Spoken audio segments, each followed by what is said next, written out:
Welcome to the Seer Show. Join us as we dive into the dynamic world of health, wellness, mindset, and fitness with the unparalleled guidance of lifelong knowledge seekers, Sifu Rafael and Nikki Gangemi. Sifu and Nikki will unlock groundbreaking insights with extraordinary guests from around the globe. You'll get the latest holistic approaches to well-being with a sharp focus on the powerful connection between mind, body, and soul. Get ready to take the leap. It's time to embrace a brighter and healthier future with us at the Seer Show. 5, 4,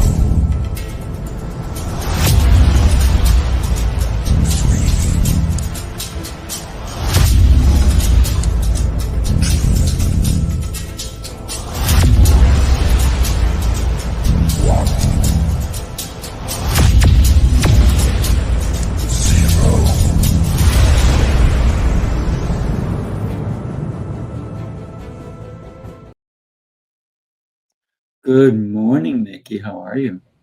Good morning, Sifu. I'm excellent. How are you doing? I am exceptional and getting better every day. Yes, you are. I love it. I am excited for today's show. We have an incredible guest. We had another guest. Unfortunately, they had a death in the family. So sending prayers to Ray. I know his grandma. He loved her so much. And, you know, sometimes in life things happen. And I know when things clear up for him, I'm sure he'll be back with us. So I just wanted to send out some prayers to him and his family. And but today's topic is really an interesting one, and we have an exceptional human being who's going to be joining us. So without further ado, let's bring Lena in. Good morning, Lena. How are you? Good morning. I'm doing great. Thank you for having me. Oh my gosh, I'm excited. Yes, I love our topic. It's going to be a good one. Mm-hmm. And if you think about it, we're talking about money. And who does not love money? A lot of people. I was going to say a lot of people. They run from it. Listen, money does not grow on trees unless you produce things that are made from trees, right?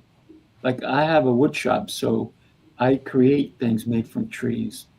But people like, for example, listen, this book, the paper came from a tree. So does money grow on trees or can we use the trees to make money? That's the deal. So it's what you think and how you think. It's all your mindset. So money for me does grow on trees, especially when I'm creating some fine furniture. I love that. I love that. Yeah. Money is energy. Yes. Mm-hmm. And I love energy, so therefore I love money. Yes, there we go. It is safe to love money. You know, Nikki, it's interesting you bring this up. I had a conversation yesterday with somebody, and we were looking at their relationship with money. And after we said the word relationship like a couple of times in the conversation, it dawned on me that we tend to have similar relationship with money as we have a relationship with a human. So going back to my psychology days, we talked about 3 types of relationship: avoidant, anxious, or safe. So typically, of course, we all strive to have safe relationship, right? So it's balanced, it's comforting, it's give and take, there is reciprocity, we feel each other's scalp, like that. We don't need to say much about that, right? Avoidant relationship is usually when you had a negative experience and now you are so anxious and scared to repeat it, you distance yourself, you avoid it. There are so many people who have like a nasty breakup, and it could be early on, like it could be in childhood, like middle school. And all of a sudden they develop this really avoidant relationship where they're like, you know what? if I don't get my hopes up, I'm not going to get disappointed. The other side of that spectrum is that clingy relationship where there was an element of betrayal, abandonment, and now the person is craving for their deep life.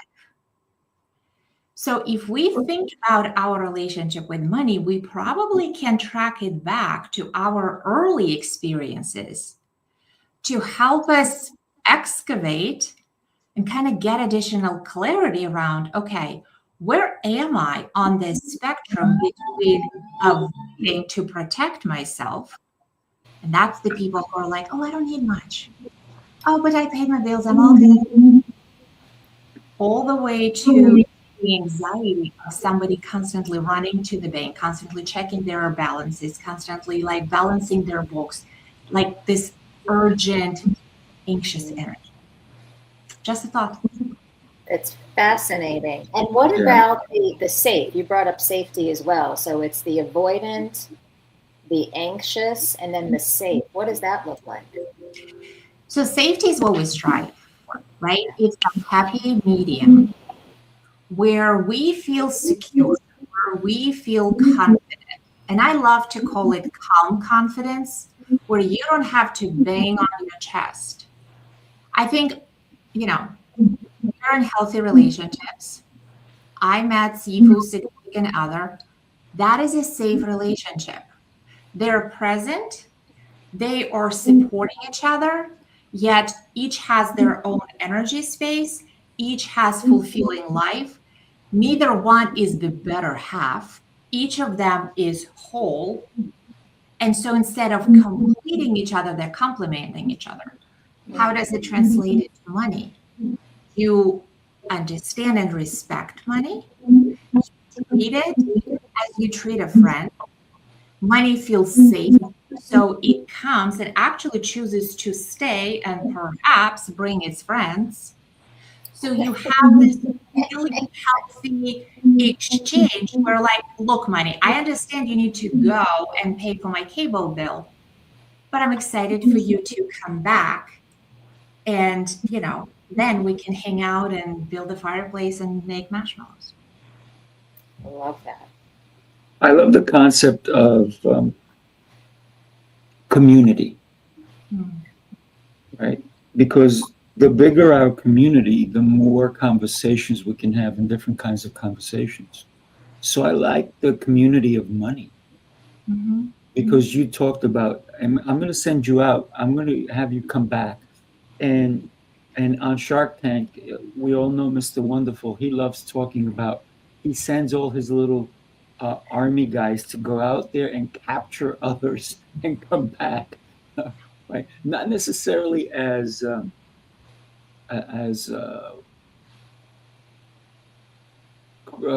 not criminals, but he sends them to capture them and bring them back, not as in a negative way, but in a positive way. Harvesting. To recruit, if you will, right? To recruit, so that and that's called investing. That's called return on your investment, right? So if I spend $10 and you're going to give me $30 every time I spend $10 with you, I'm going to send you lots of 10s, right? Yeah, have all my 10s. I don't want any 10s. I'm going to give them all to you. But a lot of people don't understand that. And I love what you talked about, relationships.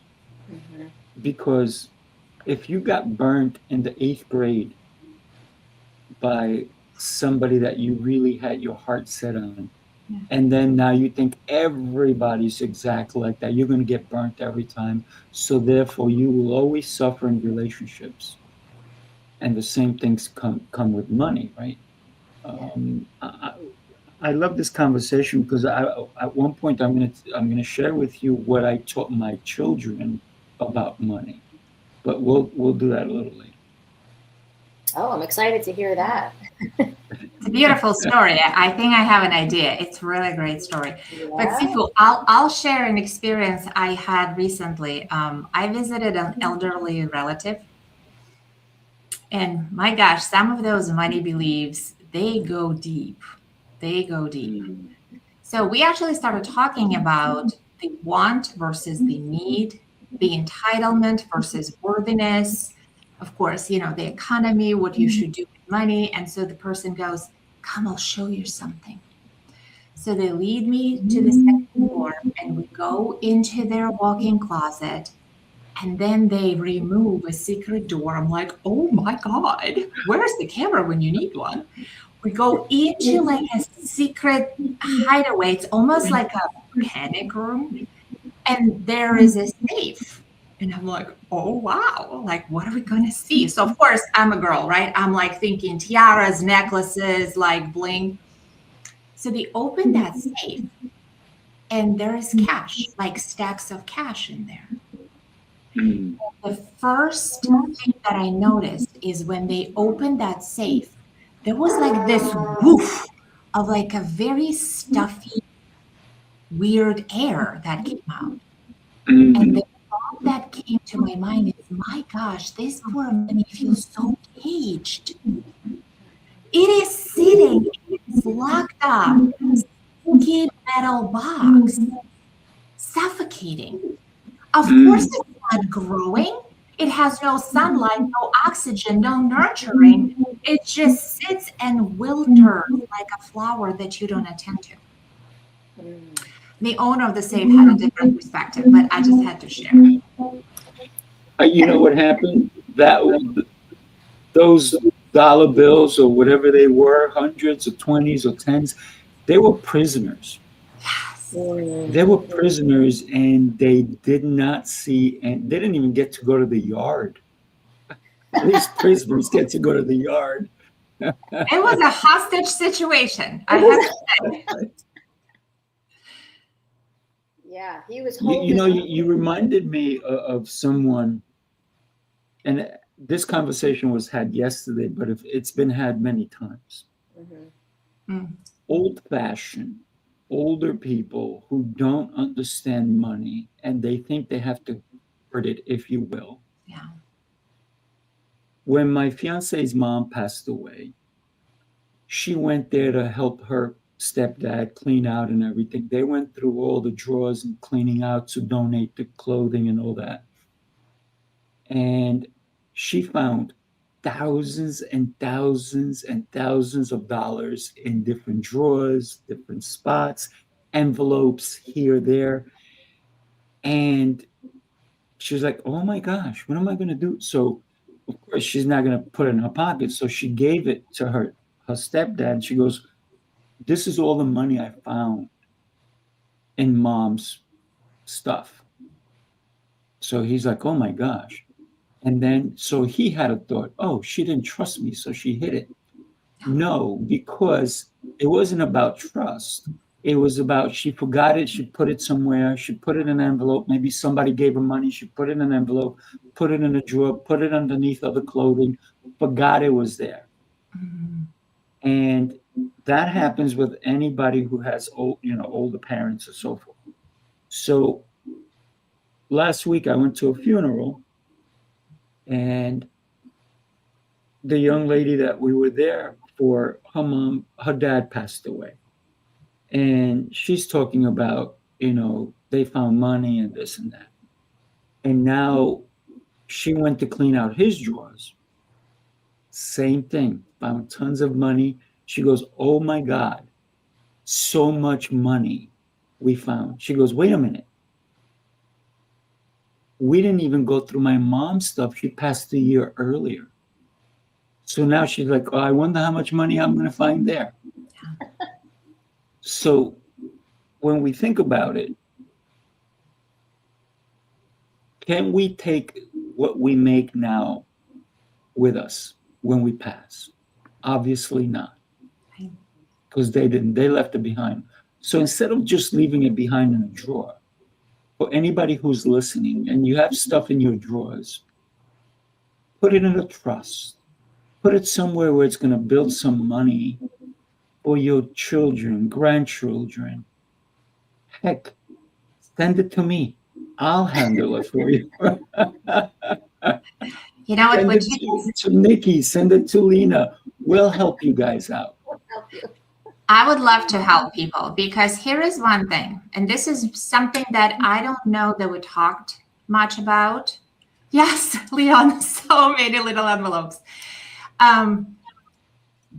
Money and abundance is not one and the same. Money and feeling wealthy is not one and the same. It's a mindset. I had a conversation with a person a couple months ago, and it's an established business owner, and they're kind of at that revenue plateau phase when they just keep putting a lot of effort and not getting equal return, right? So like their ROE, return on energy, is not really feeding their ROI. Right. And so in like this moment of desperation, she goes, if I can just hit this number and have it deposited to my account, I would feel so amazing. And I said, no, you won't. She said, what do you mean? I said, no, you won't. Because if you did, you would. What would happen if that money was deposited to your account? Person got very quiet. She goes, you're right, I wouldn't. Because I would be treated as a cash cow in my family. That is the dominant intent. That is the main frequency that person mindset is operating on. That it's safer for me to have less. Therefore, I will not be taken advantage of. This is the avoidant relationship with money. I don't want to get hurt. I don't want to get disappointed. So I would rather keep it at the arm's length and not even. And listen, I'm not a saint. I don't walk on water. I have my personal trash stories. When I was little, we're talking little, like 5, 6 years old, I wanted to have a puppy in the worst way. Like I was obsessed with having a dog. My mom is afraid of animals, like literally actual phobia. But she wanted to meet halfway. So with best intentions, for Christmas, they got me a plush toy puppy. Well, that was one of the biggest disappointments of my childhood. Now, I was 5. I didn't process. It just imprinted. But the message was, I ask, I don't receive. I don't want to feel that way. I'm not going to ask. Took years for my husband to dig up this story because he was going nuts for years saying, what do you want for Christmas? What do you want for birthday? And I'm like, nothing. I want nothing. I want nothing. And he's like, you're weird. Did something happen? Nothing happened. Nothing happened. And then finally it clicked for me. I just didn't want that feeling of disappointment. And to this day, I am probably the worst person to surprise because I get this deer in a headlight look. I'm like, don't surprise me. Let's plan it. So those stories go back. So that's the avoidant relationship. So, Lena, it just tells me that you liked planned surprises. No, they're like kids. They're like, how when they were little and they would like jump out and try to scare you? Yeah. I was like, you do it one more time, we're looking for a forever home for you. That's funny. And I would guess that you don't have, you mentioned the plush puppy, that was a disappointment. That I would guess that you don't have fake plants in your house like I do, that you have the real plants that you need to have sunlight and water for. I do love real plants. I really do. And to me, that's the difference between life energy and presence of the absence.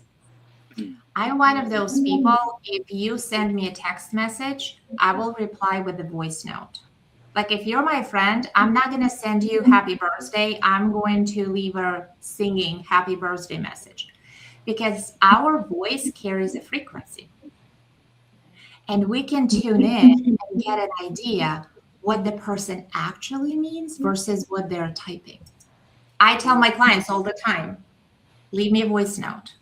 Whether you're having an amazing win or you're about to file bankruptcy, I need you to leave me a voice note. Don't type. Yeah. You want to feel that energy. Mm-hmm.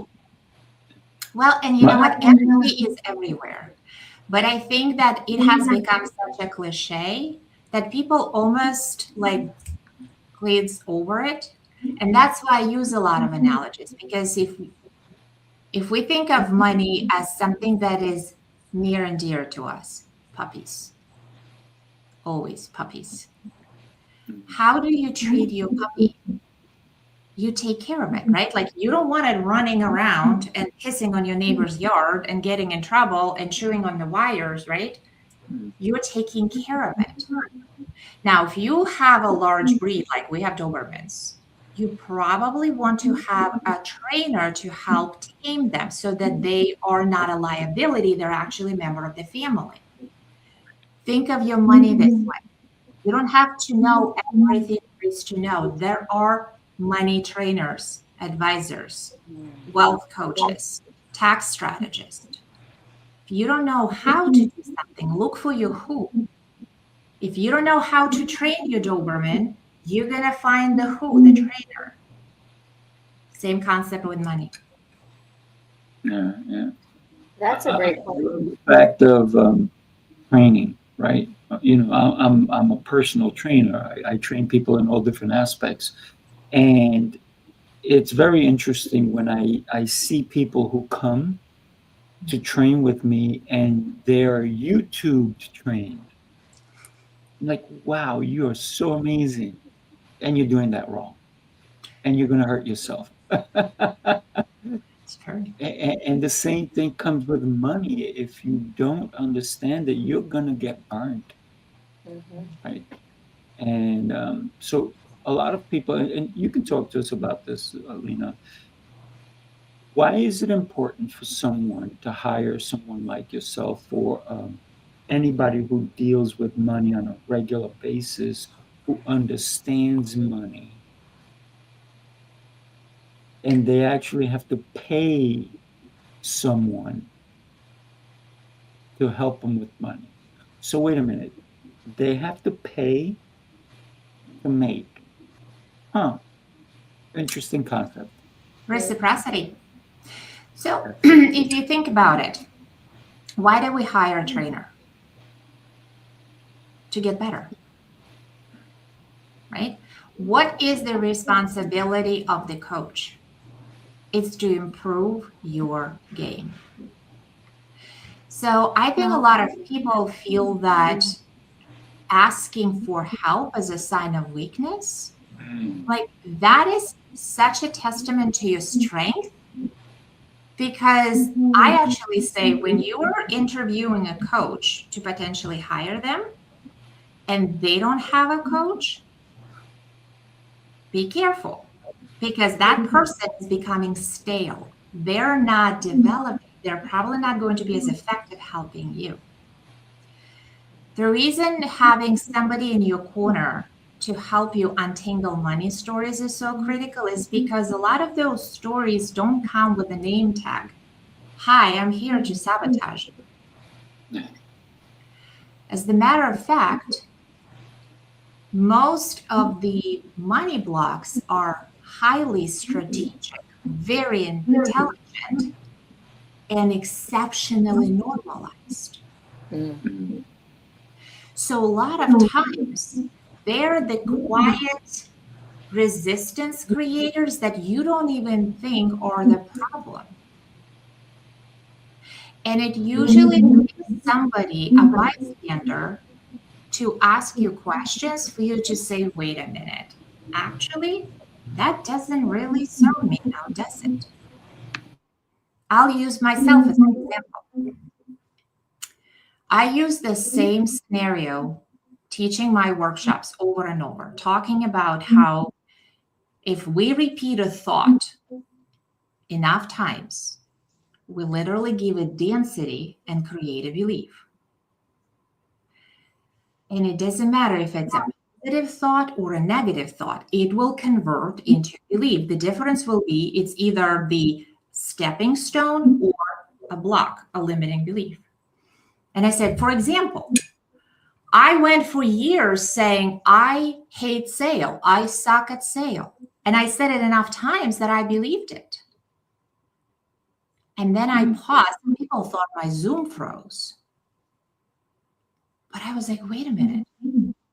I've been saying it for years. And now it is so solid that many times, even when the person is trying to enroll with me, I would sometimes throw them out because I so much believe that I'm terrible at sales. So what did I do? I hired a sales coach. I reached out to somebody that I have a lot of respect for, and I said, I would love for you to make me awesome. And I want you to cure me of this misconception that sale is yucky and terrible, and help me position it as an act of service. And you know what he said to me? I'm so glad you came, because you were ripping off so many people by not bringing your solution to them. It was really irresponsible of you. And I was like, wow, okay, backhanded compliment. But that was so Go ahead. I would say, can you do your own taxes? You can. Would hiring a tax strategist benefit you? Sure. Can you cut your own hair? Probably. Nikki and I have a different concept, right? So I would say a lot of times people look at it as a lifetime commitment. Hire a coach for 3 months. Get the baseline, go all in, allow for the transformation, and then reevaluate in 3 months. Maybe it is all that it takes. But do something, like initiate, create the momentum. Because if nothing changes, nothing changes. I love the concept of, I'm getting echo. I love the concept of paying for someone else's mistakes. What that means is they've already made the mistakes, and that's why they're going to coach me so that I don't make the same mistakes. So this is why sometimes I've had several coaches at the same time, because I want to pay for the mistakes they've made and the lessons they've learned so I don't make them. And instead of me accumulating all those mistakes myself, that's why sometimes I've paid tons of money to some of my coaches, because they've saved me. Right? If somebody says, don't swim in that water, there's alligators there, I'm not going to go in that water. But if I didn't have somebody coaching me who's already, they have the little bit of bite marks, if you will, and then I go, oh, I'm just going to go in that water, and nobody tells me anything, then I'm going to have to swim on my own and not know better.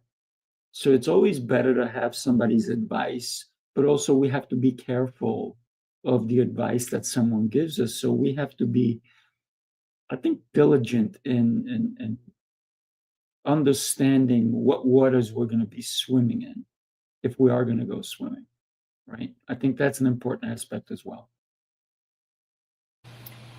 Yeah, and paying attention to how you feel, like you brought up, pay attention to the advice you're given. I've been given advice from different people, including coaches that I've worked with, and there were times where it felt out of alignment. Like I did what I was told to do, like a business strategy, for example, but it didn't sit well with me, and I did it anyway. And do you think I got the result that the other person got? No, I didn't, because of the energy behind it. So it's like, trust your body. Your body knows, it has a lot of wisdom. If something doesn't feel good, then maybe that's not the right thing for you to do at that time.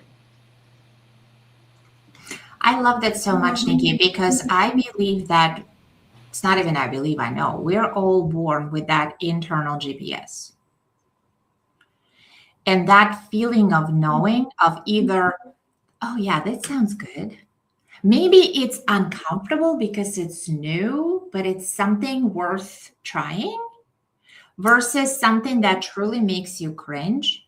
I always tell people, trust that feeling. Don't override the GPS. Can you? Yes. I mean, we always know the shortcut. But if you just key in the destination where you had it, allow that GPS to guide you. That is your intuition. That is your higher knowing. And you know what? I mean, not to get scientific over here, but it's a proven fact that the electromagnetic field of our heart is 60 times greater than our mind.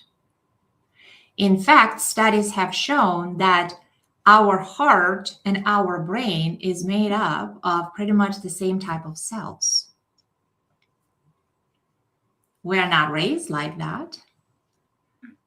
We're raised to think, to analyze, to build patterns. But here's the trick. You can't create on patterns.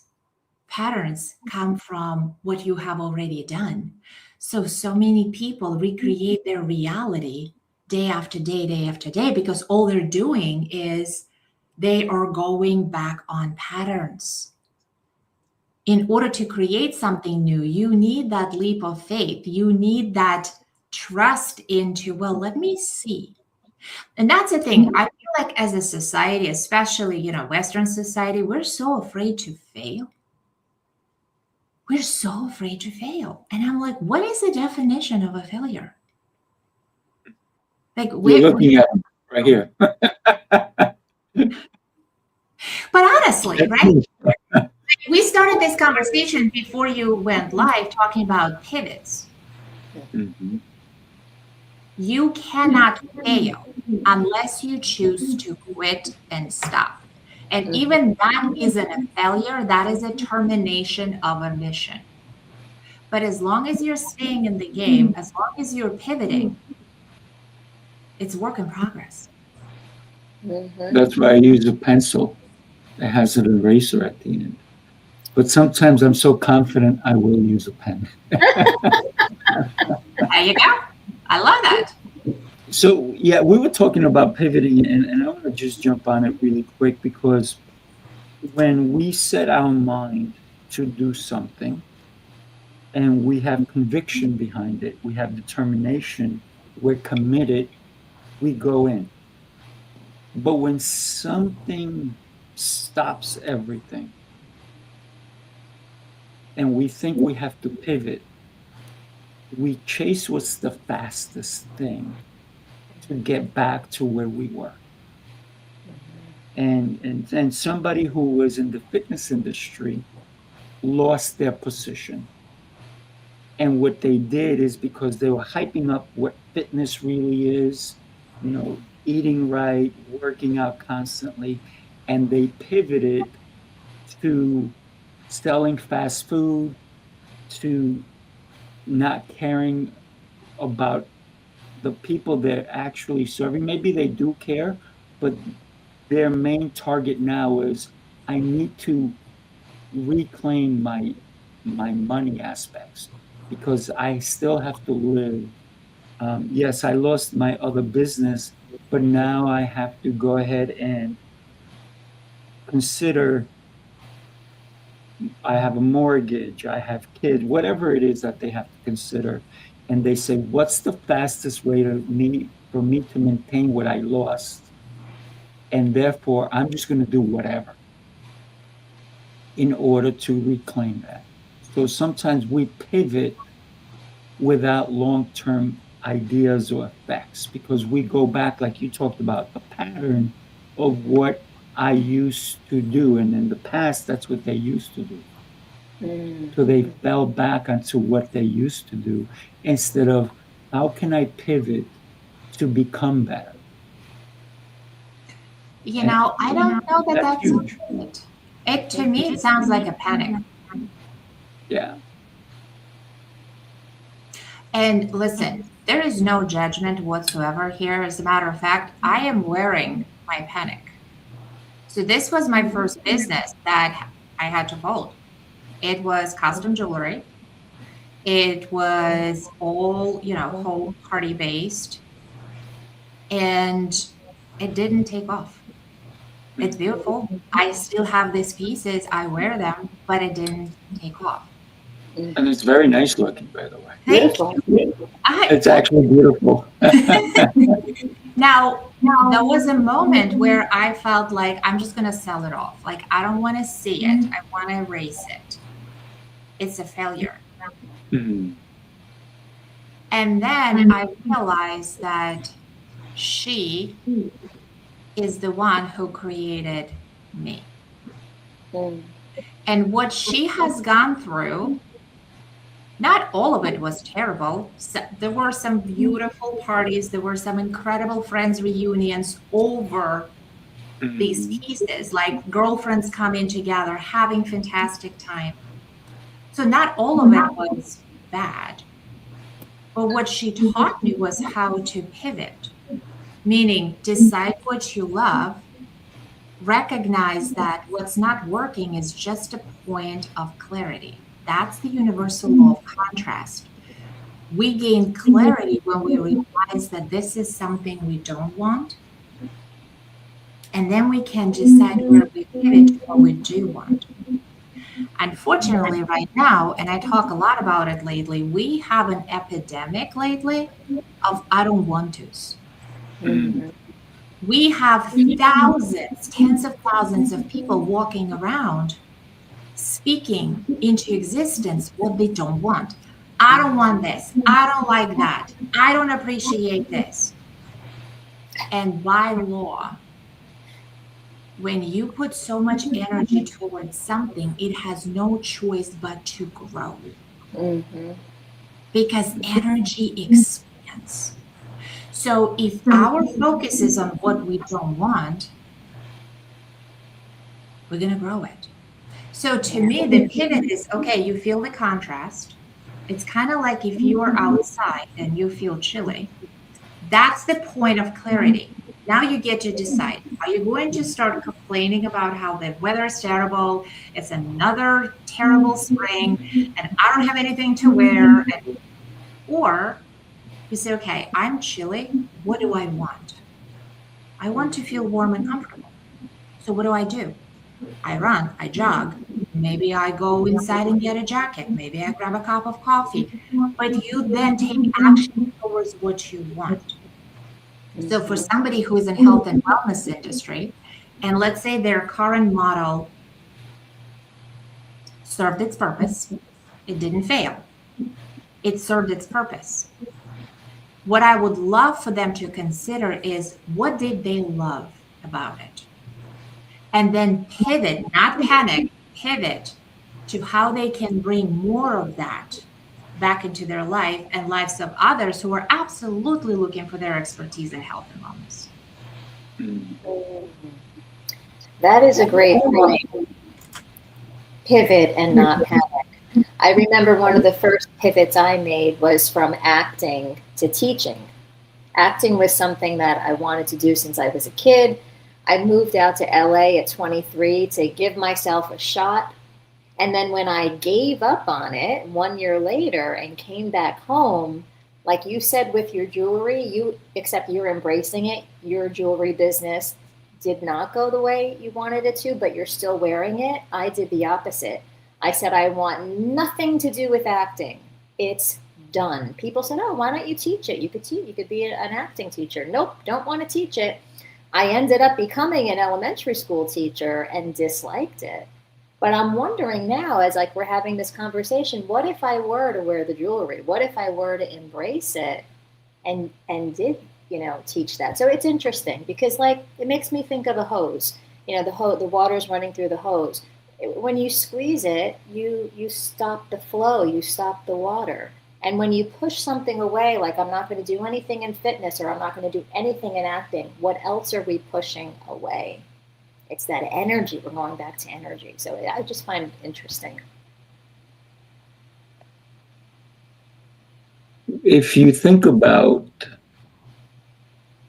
what you both spoke about, it's the energy of either accepting or pushing, right?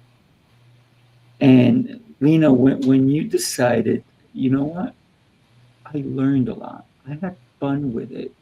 Yeah, it didn't go the way I wanted it, but the lessons you learned, the woman you became, was because you took a dive, you jumped in that water.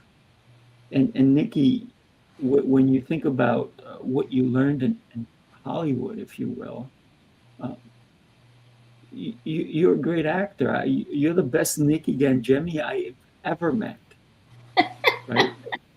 So we should never give up on what we've done, because our past, we may not like what happened, but it taught us how to move forward. And every day when this is why I say I'm getting better every day, right? Exceptional and getting better every day, because yesterday taught me something. It taught me how to be better. And if I stay where I was yesterday, how could I be better today? I can't. So every day is a growth. Every day I look back on my day, and I was telling my community in health and fitness, I was telling them, I want you to do me a favor for the next 30 days. At the end of your day, if you have a physical calendar or even a Google calendar, somehow put a little happy face on it, or put a sad face, or put a straight line face, do a little drawing of a face and straight line, like it was an okay day, or it was a happy day, or it was a sad day. And so that at the end of 30 days, you can go back and see, what was I doing the last 30 days, and how can I make it better for the next 30 days? And so therefore we continue to learn and grow, but we also have to look back at what we've done. So we have I love journals. So a journal of, what did I do last Tuesday or Tuesday 2 years ago? So I don't want to do that mistake again, or how can I improve upon it? And every day we have that opportunity. But if we let go of who we've become, how can we grow? I don't see it. I think you both are exceptional human beings, by the way. Thank you. Well, it takes one to recognize one. That's cool. And I would actually love to hear the story of what you taught your kids about money. And I will preface it with a little story about my daughter, because honestly, when people say, what is the biggest benefit from the work that you do? And I always say, it's my kids learning how to live life by design versus by default. Absolutely. So I have a 16-year-old, and summer is coming, so she's looking to pick up several summer jobs. And we have a local Mexican restaurant that is family owned. With all of the beauty and all of the chaos of a small, privately family owned food business. Enough said. She got a temp job as a hostess. Yesterday was her second day. Yesterday was Taco Tuesday on Cinco de Mayo. Busy. So she went to school, right? I mean, she's a junior in high school. So she went to school. She left school, drove right to the restaurant, changed in the bathroom, and got right on the floor. And when you work for a small family business, it doesn't matter what your title is. You are the hostess, but also you fold the silverware, you wash the menu, you help in the kitchen, which, by the way, the entire staff in the kitchen only speaks Spanish. She doesn't speak a lick of Spanish. She got home last night at 11 o'clock. 11 o'clock at night. I looked at her and said, how did it go? She goes, Mom, it was insane. I don't know how I survived. There were people who were so nice, and there were people who yelled in my face like I have never been yelled at in my life. We had DoorDash drivers standing like wrapping around the building. We had people waiting for hours. at some point, I had to run into the kitchen and cry behind the dishwasher so nobody could see me. I said, so what's the verdict? She goes, it was amazing. I felt like such a part of the family. They all supported me. They gave me high fives. I cannot wait to go back. Now, mind you, as a hostess, she makes minimal wage. She makes no tips. So it's not that volume monetized in tips like it did for her brother, who is a waiter there. But when she got home, she was like, it was amazing. Was it? I had to like swallow back tears. I'm like, okay, I want to talk to that person who yelled at my kid because we might actually have to throat punch. But she was like, Mom, you know what? The entire restaurant felt bad for me and eyed her like, what are you doing yelling at a kid over a taco, right? It was a mindset.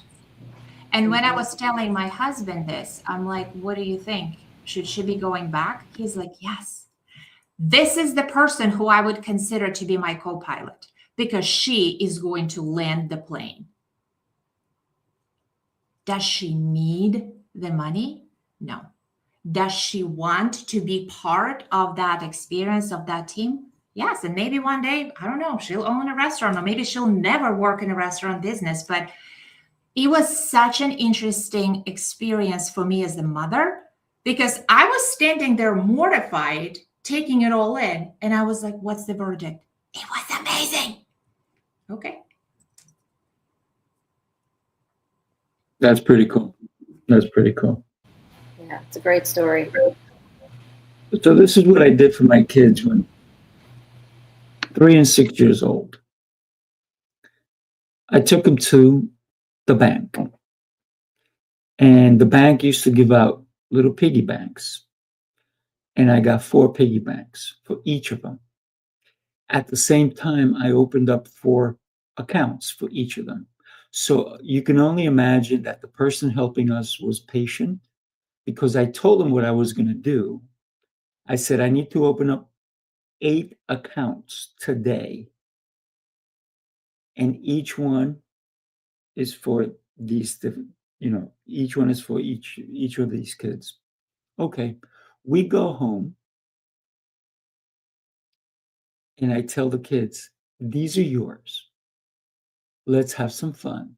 We did arts and crafts, glue, coloring, paper.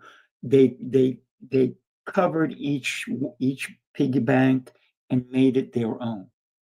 And I said, each piggy bank is special. Each one has to have a title and it has to have a purpose. And each one is, and they're like, why do we have 4, Dad? Why couldn't we just get 1? I said, because each one is special. So the first one is for savings. That's number 1. Number 2, investing. Number 3, tithing. What is tithing? When you give money away. Oh, why am I going to give my money away? And I got to put in a piggy bank and then give it away? Dad, that's crazy. I said, wait. The 4th one, for fun. The fun, that's the one. Can we put a lot of money in the fun one? I'm like, no. So on your birthday or whenever, Christmas, any holidays, even if I give you money, you have to split it 4 ways. If I give you $20, 5 goes in each.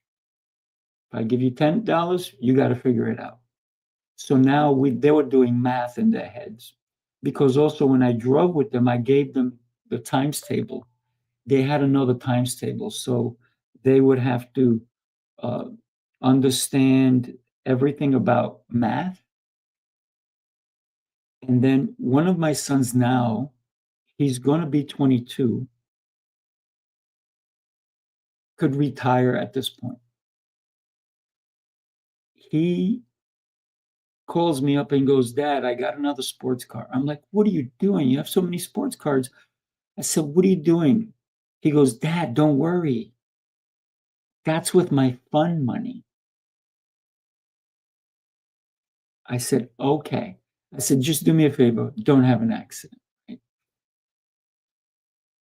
And my other son, who's a phenomenal human being, also understands all the concepts. He's 25.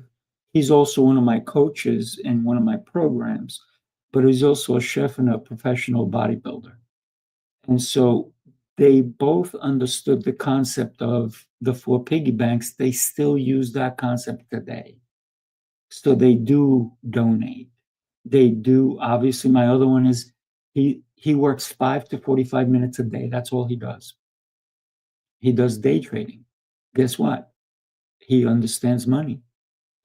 So when we think about what we can teach our kids, we need to teach them what they don't teach in school.